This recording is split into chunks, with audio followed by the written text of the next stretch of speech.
Hey everybody, and welcome to this Speedsculpt. My name is Cedric from Bandite, and today I made Ursula from The Little Mermaid. And I thought, yeah, let's record it, make a time lapse of it, and talk a little bit about my process. So I'm sculpting in Blender 2.9 because they've added a couple of nice features, including the sculpt paint, and sculpting in general has come a long way since I think Blender 2.8 first released. But yeah, so yeah, let's just talk about the process. So I'm blocking out the bust here. So I'm just making the bust. I'm not making the body. And I think the first step that is really important is to block out your character or your set or anything you really do. It's not just for sculpting, but but especially as one of the sculpting, like it's too easy to get trapped in already making a detail without seeing the entire picture. So that's why I already very quickly try to see the shapes. Like especially the chin was pretty hard to get right. Because there's a very, very prominent trait on her. And, already put in like simple ears, kind of shaped them a little bit like what I used as reference was purely screens from the movie. So I didn't take reference from other artworks. I want to stick as close to the original as possible. And then it's like looking for the shapes, like putting everything in there, the ears, the hair, very crude, done with curves. And then like checking out the pose. I wanted to have her smiling because that's where her features, like she smiles a lot. That's where her features really shine. As well as here, like just making a hole for the mouth and then just making very basic teeth. So I'm putting them up there. I'm putting them down there. Just so like that's a good way of like seeing, oh, okay, so your lips wrap around your teeth. So basically that helps me to kind of put the lips in the correct position. And then it's just like looking for where, so putting the eyes in here, also pretty important. So you can like start to see where your eyelids go. Yeah, and there you go. And then like you can already see where we're going. And then from here on, when you have this, your basic shapes, and then you can start like pushing everything in the correct position. I found that I use the grab brush the most. I haven't seen a lot of other people use the grab brush that much. But yeah, I don't know why. I feel like the scrape brush and the grab brush are the ones I use most, and the grab brush like double so, because it just feels more natural to me. Like I know a lot of people use the clay strip brush, and I like sometimes add it too, especially if I want to layer something on top. But I feel like pushing my shapes in a certain direction sometimes feels more natural to me. But the important part is that you also just use what feels comfortable to you. But also gets you the best results, right? You can see me like also the flatten brush I use in later stages more because I like to use the scrape brush more to flatten out surfaces because it also feels a little bit more intuitive. But the flatten brush does sometimes a better job if you want to smooth out round surfaces, big round surfaces like her chin here. I'll use the flatten brush at some point to smooth out her chin. And you can see here that she's kind of coming along here. I try to, especially in this stage, not to zoom in too much, just for like if it just needs a little bit finer touch than I'm able to do when zoomed all the way out. But yeah, you can see me putting in the edges here, trying to find the shapes that I see. Like if you see lines in traditional animation, it mostly means an edge or like a crease. So I'm trying to replicate those and trying to find the shapes that define those creases. And trying to replicate the 2D design into 3D as much as possible. And I think like that's as if you want to become like a professional sculptor, I think that's one of the best skills you can learn is to translate 2D to 3D without losing detail or without losing shapes, like especially because designers will always like fit in shapes and curves that really define the shape of the character, and the shape of the character always defines the story somewhat, right? So you can see Ursula here has a lot of like sharp edges. Her cheekbones are way out there, as most Disney villains. If you have sharp cheekbones, you're somewhat evil, right?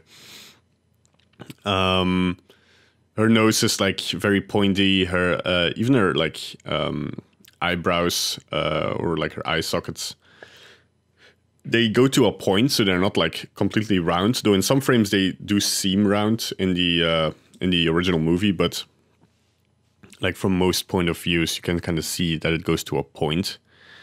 And so trying to get these going to points in 3D really helps to define that shape and to define that character as a shape, right? Everything tells a story, from color to shape to silhouette, and you want your silhouettes as well to be recognizable. That's why most animated or good animated characters have really nice defined silhouettes that also fit their character. Yeah, I'm just like defining edges, but I think this might be before the last time that I remesh, because people always ask me like, oh, should I use retopologize or remesher, or how should I do this? And I think it mostly depends on. I don't use dynamic topology anymore because I feel like it's slow when going into higher detail, but it's something I sometimes use when blocking something out. But hitting Control R a couple of times on a low resolution can also is equally efficient, I feel like sometimes. But then I don't have to turn off the Dyne Topo, and so yeah, I'm all the way remesher now. And now that we can sculpt paint in Blender, I feel that I don't have the need anymore, especially for these like simple sculpts, to retopologize them. People are like, but you should retopologize. But it kind of depends on what you want to do. If you really want to texture something decently, like with roughness maps and with roughness maps, normal maps, and all that good stuff, then yeah, you should remesh. And if it's for like games or like even for animation, you want to remesh, because if you want to animate something, you can't work with like this high density of vertices. Because I've had people ask me this, how do I animate something that's super high poly? And you don't. You don't want to animate. By the way, I changed the matcap here to kind of see something else. That's also a good tip. To change your matcap from time to time to kind of see things under different lighting circumstances, and then that can give you kind of a new idea of. Because if you've looked at something too much, then you can kind of get a distorted view of how it looks, and that way you can keep it fresh. But anyway, what I was saying, you don't animate sculpts. That's just like, you can like, if it's a static object, like a statue, you can animate the camera around it and can light it. I've seen that happen. Even like the Unreal demo did that, kind of implying that maybe retopologizing is a thing of the past, but really, as long as you're animating organic stuff, you're gonna have to retopologize it, because in the end, you want, if something deforms, and there's going to be some examples in a later video. If something deforms, you don't want artifacts to be showing up. And the best way to avoid these artifacts is to have good topology. Because I see people sometimes discuss topology without even addressing why you need good topology. Like people like, oh, that flow and that flow. And no, you have to have the flow around the eyes and around the mouth, and it has to be this way. And kind of having a weird dogma around that without really knowing why you're doing that. The reason mostly I feel like is animation. I think like texturing is to a smaller degree also a factor, but as long as you can unwrap it somewhat decently, you can have a good texture on it, right? But I think for animation, it's very important to have. I mean, the topology. There's videos out there where they have topologies for elbows and knees, where it just looks like a tube, but once you deform it without even like having shape keys or anything, it looks like a knee or like an elbow, just because of the topology. And it's a really funky topology. You can look it up. I'll put a link in the description. So yeah, that's why it's so important. And of course, why you don't animate sculpts is because as an animator, you want to have some real-time feedback on your animation. You want to see how your animation looks in real time. And animating a sculpt just takes so long. Like, even if you had a supercomputer, you couldn't like process that in real time, right? They'll mostly use like the low poly versions, and then it gets to the with multi-resolution either, or with like or with proxy files and all that. I won't go too deep into that, but yeah, they'll use a low poly model that looks like a PlayStation 2 model to animate, and you can animate things in real time, and then that gets rendered out. But you know, in animation, you want to see the timing, you want to see the impact of things, you want to see how things move, right? Before you need to render all that out. Because if you first have to render it out and then give feedback on the animation, then you're going to lose a lot of time rendering. Anyway, I kind of did the hair here. A lot of loose pieces, because I feel like looking at the reference, I see loose pieces. It's something I've also started doing. I used to, back in the day, do a lot of yeah, one piece, but using loose pieces really helps. Sometimes even the ears are loose pieces. Anyway, here comes the exciting part. We're starting to like sculpt paint it. I love the sculpt paint. It goes so smooth. I should check how many polys I have on this, but because it doesn't show anymore in the right bottom corner for some reason. But this is pretty high density, and I've had no lag on painting, even not when painting big. So it is such a great feature. All you have to do is in the right top in your view tab, you have to, instead of normal or material, you have to put on vertex color. Otherwise you won't be able to see it. And then just in the sculpting tools, you have your paintbrush that still has no icon, but you can see what I've selected here. And then just select a color, and the color picker works very nice as well. It actually picks the color you painted on instead of the color in the viewport, what the vertex color painting and even the texture painting does, I think. Although I think they might have fixed it in the texture painting by now, but yeah, it goes so smooth. You can see me kind of putting in shadows and highlights a little bit, just to push it a little bit.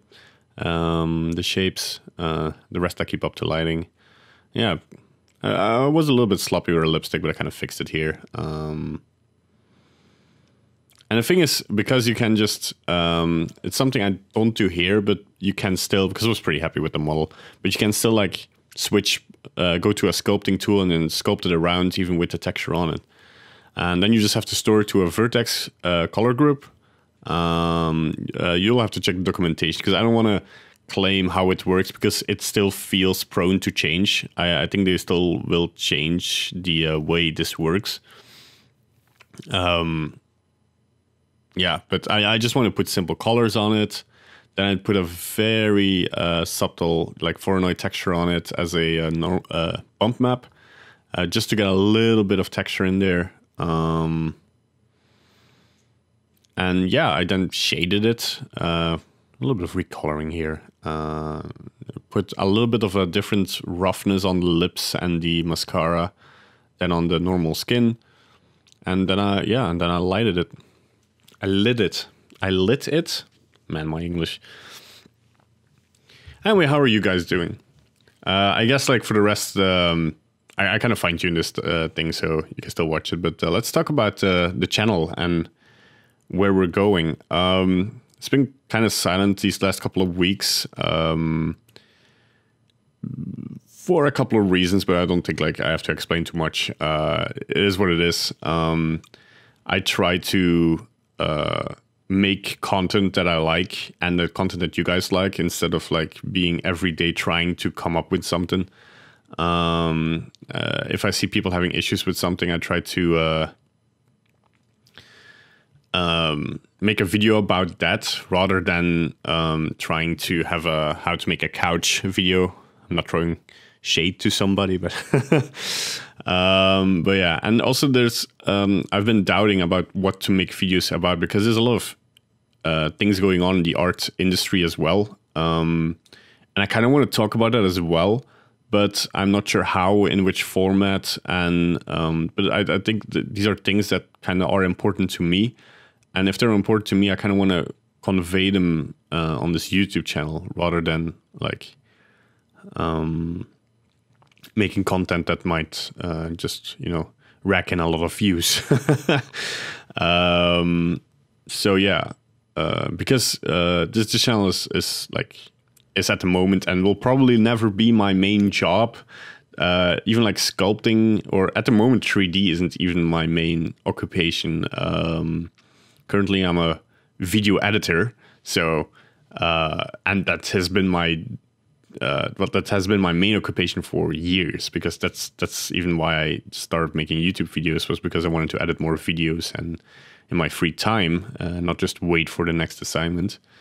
Because this isn't the only channel I have. I have like channels, like very small channels with like vlogs on them, or like shorts I try to make, and that kind of stuff. And 3D at this point is a hobby, and I do use it in my in my job, I guess, or in my occupation, because I don't have a steady job. I'm a freelancer at the moment, but and it sometimes serves me if I like try to hear the earrings. I forgot the earrings. I can't believe that, like at such a late point I was like, I have to add earrings. But yeah, she's coming along pretty well. No, but yeah, sometimes I use 3D, but mainly for like animating logos, or animating like very rough infographics, or if like a client wants to animate even a character simplistic, then yeah, sure, then I use Blender, and it's all great and nifty. But you know, sculpting these characters, if you want to do this as a job, you have to get a lot better than me. Like, and I think the reason why I'm not pursuing a career in sculpting or anything, because people ask me like, oh, wow, do you do that as a job? And I'm like, well, no, because I live in a very small country. I live in Belgium, and in the city I live in, there's one gaming studio. And I have a friend working there. It's a very cool studio. But if I would have to look for freelance opportunities to sculpt things, it's such a harsh competition, and it's not something I'm better in than a lot of other people. So, and I don't feel the competition. I don't feel the need to become better than a lot of people. I just make art, and I just make fan art like this, and that I enjoy myself in that, and then I post it on YouTube if I want to share it with you guys, right? Yeah, but regarding to the channel, that just means that I'm just going to check how much time I have left. Regarding to, yeah, okay, just a little bit. I forgot the eyelashes as well. Like pretty late, I was like, there's something missing, and I just saw that the eyelashes were missing. Now, regarding to the channel, I'll keep like uploading videos. There will be coming more things soon, but I'm kind of, because I tried for a while making videos that people in the Blender community want to watch, but I'm gonna go more towards things that I really like, and sharing my findings about that on the channel. It will still be 3D related, animation related, because I love animation, but you know, you'll see the things coming when they do. Anyway, this was so Speedsculpt of Ursula. She yeah, I'm really happy about this one. She looks fine. I want to thank my Patreons. I especially want to thank Sir Knight, Misplaced Shadow, And more content will come soon, more videos. And I'm really excited about sharing some stuff with you guys. So thanks for watching and see you next time. Bye.